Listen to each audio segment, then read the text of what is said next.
오늘 이 저녁 시간 함께 읽을 하나님의 말씀 사사기 20장 11절에서 14절까지의 말씀입니다. 사사기 20장 11절에서 14절까지의 말씀 총 4절이라 제가 먼저 한 절, 여러분들이 한 절 번갈아 가면서 말씀 읽도록 하겠습니다. 사사기 20장 11절 말씀부터 읽도록 하겠습니다. 이와 같이 이스라엘 모든 사람이 하나같이 합심하여 그 성읍을 치려고 모였더라. 이스라엘 지파들이 베냐민 온 지파의 사람들을 보내어 두루 다니며 이르기를 너희 중에서 생긴 이 악행이 어찌 됨이냐. 그런즉 이제 기브아 사람들 곧 그 불량배들을 우리에게 넘겨주어서 우리가 그들을 죽여 이스라엘 중에서 악을 제거하여 버리게 하라 하나 베냐민 자손이 그들의 형제 이스라엘 자손의 말을 듣지 아니하고 도리어 성읍들로부터 기브아에 모이고 나가서 이스라엘 자손과 싸우고자 하니라. 아멘. 오늘 이 시간 우리는 어디 있는가 라는 제목을 갖고 오늘 우리가 읽은 하나님의 말씀 함께 나누는 시간 갖도록 하겠습니다. 반복되는 타락 속에서도 여전히 이스라엘을 구원하고자 하시는 하나님의 사랑이 나타난 사사기 그 20장의 말씀을 갖고 함께 나누는 시간 갖고 있습니다. 오늘 본문 말씀 가운데에서 우리는 기브아에서 벌어진 악한 사건 이후 이스라엘이 이것을 어떻게 대처하는지를 찾아볼 수 있게 될 것입니다. 그렇다면 기브아의 악한 사건을 대하는 이스라엘의 태도는 어땠으며 우리가 이 가운데에서 놓치고 있는 것은 무엇인지 오늘 본문 말씀 한 절 한 절 찾아보며 함께 알아보는 시간 갖도록 하겠습니다. 먼저 본문 11절 말씀에서 성경은 이렇게 기록합니다. 이와 같이 이스라엘 모든 사람이 하나같이 합심하여 그 성읍을 치려고 모였더라. 이 11절 말씀에서 우리는요, 기브아에서 벌어진 악한 사건 이후에 어떤 일이 일어나고 있는지를 찾아볼 수 있게 될 것입니다. 기브아 사건에서 자기의 첩을 불량배들에게 내어준 레위인은요, 아침이 되었을 무렵 강간당하다가 그 집의 문 앞에서 죽임을 당한 자기의 첩의 시체를 마주하게 되었습니다. 물론 그 첩을 불량배들에게 내어준 것 누구입니까? 바로 그 자신이었지만 레위인은요, 절대로 자신의 죄를 되돌아보지 않고 단순히 자기의 첩을 죽인 그 베냐민의 불량배들에게 분노를 불태우기 시작했다라는 것입니다. 그렇기 때문에 이 레위인이 어떤 일을 행하게 됩니까? 이 레위인이요, 오늘 본문의 앞선 말씀을 보면은 이 첩의 시체를 총 12조각으로 나누어서요, 이스라엘 각 지파에 보내는 모습을 보였다라는 것입니다. 그러면서 이 레위인은요, 이처럼 악한 일을 행한 이 베냐민 지파 그리고 이 기브아의 성읍을 우리 모든 이스라엘이 힘을 모아 심판해야 한다는 것을 선포하고 있었다라는 것이죠. 이 충격적인 소식을 듣게 되자 이스라엘 11지파는요, 총 40만의 병력을 모아서 총회로 모이게 됩니다. 그리고 이 자리에서 레위인은 자기가 어떤 잘못을 했는지는 선포하지 않은 채 오직 베냐민 지파에 속한 이 기브아 성읍에 사는 불량배들의 악행을 선포하게 되었고요. 이 일로 인해서 이스라엘 남은 11지파는 악행을 범한 베냐민을 심판해야 한다라는 이러한 결심을 하게 되었다라는 사실.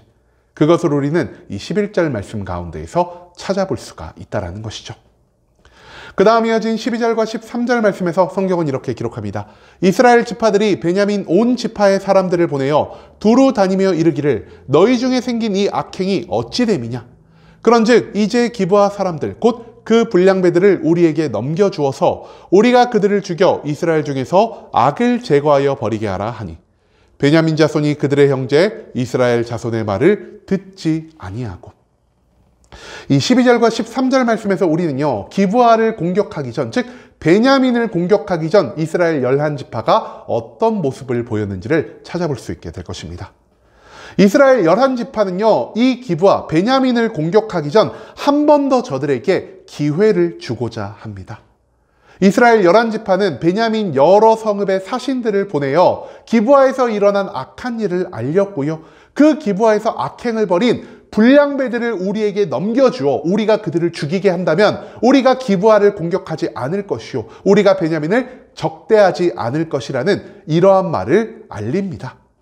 하지만 이런 이스라엘 민족의 배려에도 불구하고 베냐민 지파 어떤 모습을 보입니까? 저들은요, 자신들의 죄악을 인정하지 않고요, 자신 가운데 있는 죄인들을 저들에게 넘겨주지도 않으면서 오직 자기 지파에 속한 이 기브아라는 도시, 그리고 그 도시에 살아가는 베냐민의 혈족을 구하기 위해서 이스라엘 11지파와 맞서 싸우려는 이러한 생각을 가지고 있었다라는 것입니다.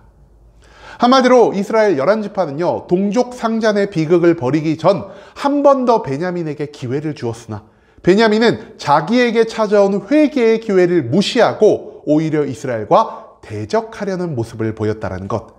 그것을 우리는 이 12절과 13절 말씀 가운데에서 찾아볼 수가 있다는 것입니다. 그리고 마지막 14절 말씀에서 성경은 이렇게 기록합니다. 도리어 성읍들로부터 기브아에 모이고 나가서 이스라엘 자손과 싸우고자 하니라. 이 14절 말씀에서 우리는 베냐민 지파의 잘못된 결정에 대해서 찾아볼 수 있게 될 것입니다. 이스라엘 민족은요, 베냐민에게 마지막 기회를 주기 위해서 그들을 즉시 치지 않았지만 오히려 그 전령들이 돌아다니는 시간을 통해 베냐민 지파는 자신들의 힘을 모아 기브아에 모여 오히려 이스라엘과 대적할 시간을 벌게 되었다라는 사실을 오늘 이 본문 말씀은 우리들에게 알려주고 있습니다. 한마디로 베냐민은요, 이스라엘 나머지 11지파와의 전쟁을 결심했고요, 그들이 죄를 짓든 죄를 짓지 않았든 그 모든 것을 무시한 채 자신들의 영토를 보호하기 위해 자신들의 성읍과 그 안에 사는 베냐민 사람들만을 지키고 보호하기 위해 악하고 어리석은 결정을 하게 되었다라는 사실을 이 말씀은 우리들에게 알려주고 있습니다. 이제 이스라엘은요, 40만이 넘게 동원된 그 병력을 가지고 외부에서 그들을 침입해온 이방민들과 전쟁을 벌이는 것이 아닌 오히려 그 12지파에 속한 한 지파, 즉 베냐민과의 전쟁을 앞두게 되었다라는 사실을 오늘 이 본문 말씀 가운데에서 우리는 찾아볼 수가 있다는 것입니다. 여러분, 오늘 본문 말씀에서 우리는요, 다른 어떠한 것보다 베냐민 지파에 회개하지 않는 악한 모습에 눈길이 갈지도 모르겠습니다. 범죄하였음에도 불구하고 그 죄를 인정하지 않는 모습을 보였고요, 다른 형제 지파들이 기회를 주었음에도 불구하고 회개하지 않는 모습을 보였으며 오히려 그들과 대적함으로 동족 상잔이라는 비극을 만들고 있는 베냐민 지파의 모습은요, 더 이상 하나님의 선택받은 언약 민족이 아닌 하나님 바깥에서 하나님을 알지 못하고 살아가는 저 이방 민족들과 다를 바 없다라는 사실을 오늘 본문 말씀 가운데에서 우리는 찾아볼 수가 있다라는 것입니다. 여러분, 하지만 우리는 이 말씀 가운데에서요, 이처럼 악한 모습을 보인 베냐민 지파보다 더욱더 집중하며 봐야 할 한 가지가 있다라는 것을 좀처럼 잊고 살아갈 때가 너무나 많은 것 같습니다. 여러분, 우리가 지금 어떤 말씀을 나누고 있습니까? 우리는 지금요, 사사기의 말씀을 나누고 있습니다. 그리고 12명의 사사의 이야기를 전반적으로 다 풀어준 다음 사사기가 우리에게 무엇을 보여주었죠? 아직 이스라엘에 왕이 없을 시기에 일어난 일, 사사들이 그 나라를 통치하던 시기에 있었던 일을 우리에게 알려주고 있습니다. 여기서 성경 말씀이 정확하게 우리에게 무엇을 말하죠? 왕이 없던 시기라고 말했지 하나님은 이 시기를 사사가 없던 시기라 말씀하지 않으셨다라는 것입니다. 즉 사사가 존재하고 있음에도 불구하고 이처럼 이스라엘에서 발생한 가장 큰 비극적인 문제에 사사가 단 한 번도 등장하고 있지 않다라는 사실을 우리가 한 번쯤 생각해 볼 필요가 있다라는 것입니다. 여러분, 사사가 모든 것을 결정해야 했습니다. 사사는요, 먼저 앞서 나와서 이스라엘에 어떤 일이 일어났는지를 파악해야만 했었고요, 그 레위인이 하나님 앞에 범죄하는 모습을 보였기 때문에 하나님의 심판을 받은 것이었다라면 그 전쟁이 벌어지기에 앞서서 그 전쟁을 말려야 할 의무가 있었습니다. 하지만 레위인이 죄를 저지른 것처럼 베냐민에 있는 불량배들이 죄를 저질렀다면 마땅히 이스라엘은 사사의 지휘 아래에 힘을 모아서 하나님의 명령에 따라 그 베냐민 지파를 심판해야 마땅했다라는 것입니다. 하지만 지금 이스라엘에 어떤 일이 벌어지고 있습니까? 사사의 결정에 따라, 사사의 지휘에 따라서 베냐민에 대한 심판이 벌어지고 있는 것이 아니라 하나님 앞에서 베냐민 지파와 다를 바 없는 죄를 지은 레위인이요, 오히려 사람들을 선동하고 사람들을 이끌어 전쟁에 나아가는 모습을 보이고 있고요.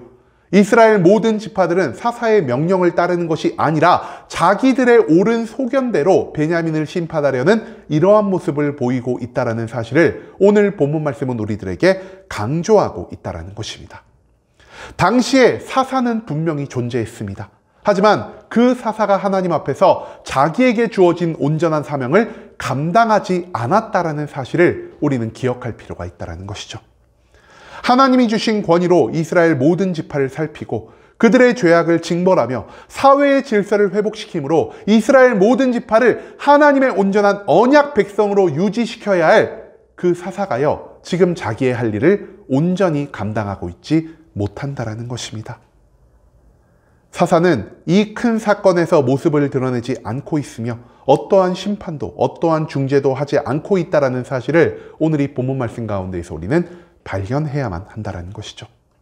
즉 하나님에게 선택을 받은 자가 자신의 역할을 감당하지 않을 때 조그만한 죄악이 큰 사건으로 번질 수 있으며 이 큰 사건을 통해 민족 가운데 어마어마한 분열과 분쟁이 발생할 수도 있다는 사실을 하나님은 오늘 이 사사기의 말씀을 통해서 우리들에게 가르쳐주고 계신다는 것입니다.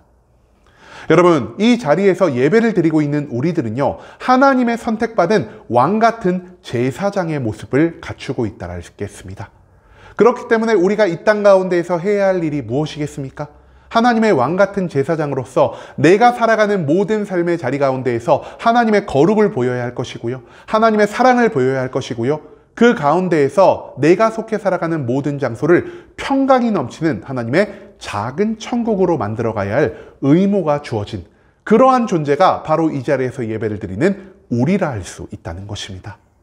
하지만 그런 내가 하나님이 나에게 주신 역할을 감당하지 않고 나의 만족과 유익을 추구하기 위해 또는 하나님의 주신 이 사명에서 멀어지기 위해서 오히려 게으름을 피우며 살아간다면 내가 속해 살아가는 장소는 하나님이 원하시는 작은 천국의 모습을 갖지 못할 것이요, 오히려 나는 그 공동체 가운데에서 분쟁과 분열과 멸망을 만드는 자가 될 수밖에 없다는 사실을 하나님은 이 말씀을 통해서 우리들에게 선포하고 계신다는 것입니다.